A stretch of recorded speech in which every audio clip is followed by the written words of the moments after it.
Hi అండి. ఈరోజు వీడియోలో చాలా టేస్టీగా ఉండే పప్పు చేగొడియాలను ఎలా చేయాలో చూపించబోతున్నాను. మనం ఇంట్లోనే బయట కొన్న వాటికంటే చాలా టేస్టీగా, క్రిస్పీగా చేసుకోవచ్చు. ఈ కరకరలాడే పప్పు చేగొడియాలను ఎలా చేయాలో చూద్దాం.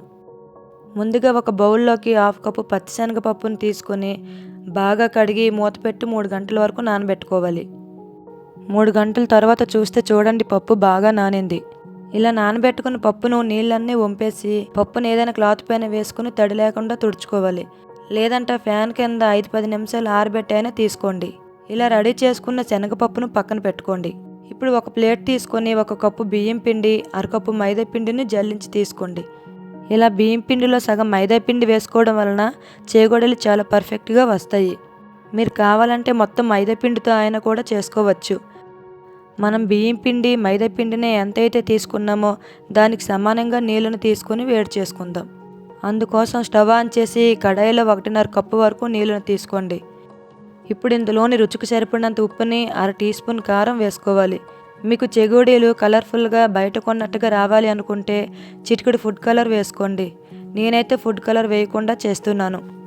నీళ్ళు ఇలా మరగడం స్టార్ట్ అయ్యాక ఇప్పుడు ఇందులోకి మనం కలిపి పెట్టుకున్న బియ్యం పిండి, మైదా పిండిని తీసుకోండి. అలాగే పిండి తీసుకున్నప్పుడు ఒక చేతితో పిండిని వేస్తూ మరొక చేతితో కలుపుతూ తీసుకోవాలి. ఇలా ఒకసారి బాగా కలిపాక పిండి కొంచెం చల్లారేంత వరకు మూత పెట్టి పక్కన పెట్టుకోండి. పిండి కొంచెం గోరువెచ్చగా ఉన్నప్పుడు ఇందులో ఒక 3 టేబుల్ స్పూన్స్ ఆయిల్ వేసుకొని బాగా కలపండి. మీకు పిండి మరీ గట్టిగా అనిపిస్తే వాటర్ చిలకరించి కలుపుకోవచ్చు. మనకు పిండి అనేది మరీ గట్టిగా కాకుండా కొంచెం సాఫ్ట్గా కలుపుకోవాలి. ఇప్పుడు కొంచెం కొంచెం పిండి ముద్దను తీసుకొని చిన్న చిన్న ఉండలుగా చేసుకొని పిండి ఆరిపోకుండా మూత పెట్టి ఉంచండి. మనం తీసుకున్న పిండి ముద్దను తీసుకొని చెక్కపైన పెట్టి ఇలా చేగోడీలా పామండి.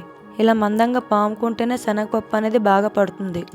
మనం చెగోడీలను ఎంత సైజులో చేస్తామో అంత చేసి ఇప్పుడు మనం నానబెట్టుకున్న శనగపప్పును తీసుకొని స్లోగా రోల్ చేయండి.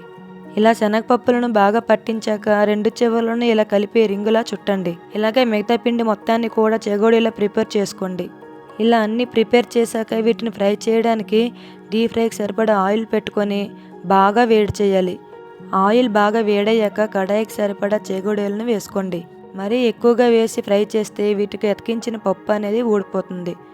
కాబట్టి సరిపడా చెగోడీలను తీసుకొని వెంటనే కదపకుండా 2-3 నిమిషాలు ఫ్రై చేయండి. అలాగే మనం వీటిని హై ఫ్లేమ్లో ఫ్రై చేస్తే చెగోడీలు కరకరలాడుతూ ఉండవు, లోపల పిండి ముద్దలా ఉండిపోతుంది. కాబట్టి మంటను మీడియం ఫ్లేమ్లో పెట్టి ఫ్రై చేయండి. 2-3 నిమిషాలు ఫ్రై చేశాక వీటిని టర్న్ చేసుకొని మరో 3 నిమిషాలు ఫ్రై చేసుకోవాలి. ఇంకా ఫ్రై అయ్యావో లేదో తెలుసుకోవాలనుకుంటే ఒక చెగోడీని తీసి విరిచి చూడండి.